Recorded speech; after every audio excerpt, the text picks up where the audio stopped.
भगवान श्री कृष्ण को नमस्कार करते हुए आप सभी का अनंत अकेडमी ऑफ मैथमेटिक्स में स्वागत है। देखिए एग्जाम्पल 2 है, एक्सरसाइज आपकी 7.2 है। चैप्टर का नाम है matrix of a linear transformation. इसमें हमें एक ट्रांसफॉर्मेशन गिवन है आर क्यूब से आर स्क्वायर की, be a linear transformation defined by this, ये इस तरह से डिफाइन है। Find the matrix of T with respect to the ordered basis b1, ये b1 के एलिमेंट दे दिए, फिर b2 ये दे दिए, of R cube and R square respectively, also verified, और फिर ये वेरीफाई भी करना है। ठीक है, इंपॉर्टेंट क्वेश्चन है, ध्यान से देखना। सबसे पहले तो लीनियर ट्रांसफॉर्मेशन जो गिवन है वो हमने लिख दी।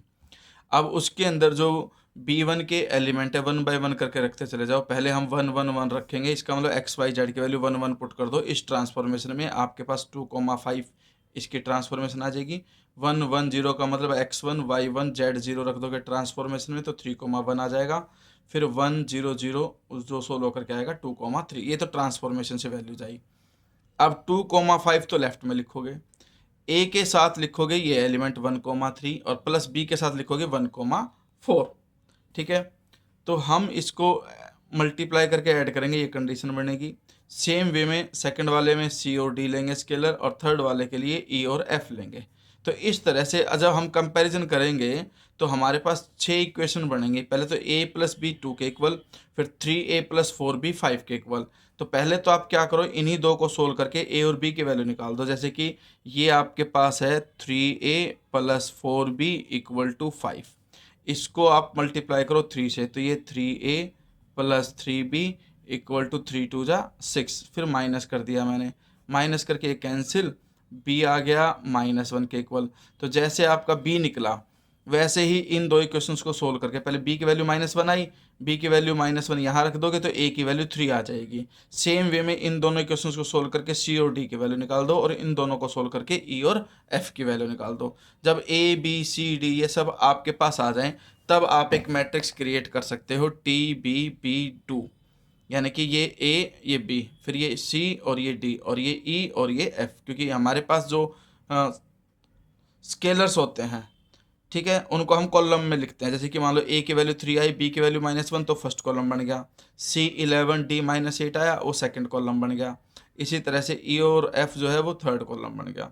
और ये हमने वापस जो पीछे इक्वेशन लिखी था भाई t1 1 1 2,5 आया था, वो a इंटू में first element plus b into second element था, तो a और b की जो वैल्यू थी वो इन्होंने लिखी हुई है कि भाई a 3 रख दिया, b -1, फिर ये c और d लिखे गए, यहाँ e और f।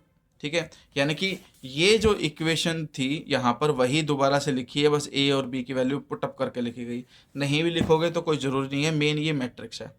उसके बाद हम वेरीफाई करेंगे, तो उसके लिए पहले u कॉमा b1 निकालेंगे। u एक एलिमेंट है a b c belongs to R cube. ठीक है, तो u can be express as linear combination of the elements of basis set b1।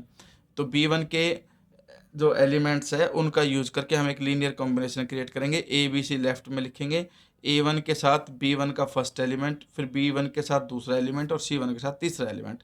इनको मल्टीप्लाई करके ऐड करके कंपैरिजन करेंगे तो 3 इक्वेशन बनेगी। a1 की वैल्यू c आ गई, c यहाँ रखो, c उधर जाके माइनस, b1 की वैल्यू आ जाएगी b माइनस सी, फिर a1 की और b1 की वैल्यू डाल करके सोल्व करके c1 की वैल्यू निकाल सकते हो। तो इस तरह से a1 b1 c1 आ गया आपके पास। तो जो ये इक्वेशन थी इसमें a1 b1 c1 की वैल्यू यहाँ एज डी लिख दी, ये a1 की वैल्यू, ये b1 की वैल्यू और ये c1 की वैल्यू। तो यहाँ से हमारे पास u कॉमा b1 की जो मैट्रिक्स बनेगी वो इसका जो ये स्केलर्स है उसको कॉलम की फॉर्म में लिख दो, c b माइनस सी और a माइनस बी। अब हम निकालेंगे टी यू बी टू की जो मैट्रिक्स है वो, यानी कि एलिमेंट टी यू का लेंगे और बेसिस के एलिमेंट बी टू के लेंगे। तो वो आपके पास इस तरह से आएगा कि जो u लिया था हमने उसके अंदर ट्रांसफॉर्मेशन ले लो। ठीक है, u हमारे पास क्या आया था, ये c इंटू में दिस, b इंटू में दिस और ये। तो लीनियर ट्रांसफॉर्मेशन लेने के लिए t ऑफ u तो लेफ्ट में लिख दो, इसका मतलब c बार ट्रांसफॉर्मेशन ऑफ 1 1 1, फिर b minus C bar transformation of 1 1 0, फिर a minus B bar transformation of 1 0 0। ठीक है, ये करने के बाद अब हम क्या करेंगे, इनको मल्टीप्लाई, इनकी वैल्यू डालेंगे। t11 की वैल्यू आ गई आपके पास 1,3 आई थी।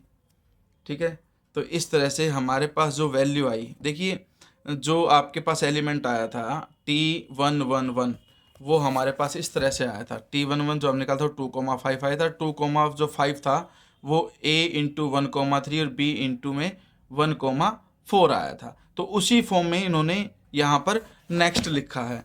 ध्यान से देखिए एक बार फिर से, सी के साथ में ये लिखा, यानी कि 2,5 बनता है, और 2,5 को इस फॉर्म में लिख दिया, फिर ए और बी की वैल्यू पुटअप कर दी। वैसे ही बी माइनस सी बाहर लिखा, T1 को जो लीनियर कॉम्बिनेशन करके पीछे इक्वेशन में आया था वो लिख दिया, और फिर ए माइनस बी के साथ इसकी वैल्यू जो आई थी लीनियर कॉम्बिनेशन वाली फॉर्म को लिख दिया। वो 3 इक्वेशन ऊपर नीचे लिखी हुई हैं। अब इनको मल्टीप्लाई करके सिंप्लीफाई करके सिर्फ आपके पास ये इक्वेशन बना रखी है कि भाई 1,3 जिसमें है वो सारे साथ लेकर के कॉमन ले लो, और दूसरा जो एलिमेंट है 1,4 वो सारे कलेक्ट करके 1,4 जो एलिमेंट है वो कॉमन ले लिया। तो इस तरह से कॉलम मैट्रिक्स में ये पहला एलिमेंट आएगा और ये उसके नीचे दूसरा एलिमेंट आएगा। ठीक है, अब हम क्या करेंगे, TB1 B2 को UB1 से मल्टीप्लाई करेंगे। ये तो TB1 है और ये आपके पास UB1 है। जब इन दोनों का प्रोडक्ट करोगे तो वो ये इक्वेशन आएगी और वो इसी के इक्वल है। तो इस तरह से ये मैट्रिक्स आपकी इक्वल हो जाएगी।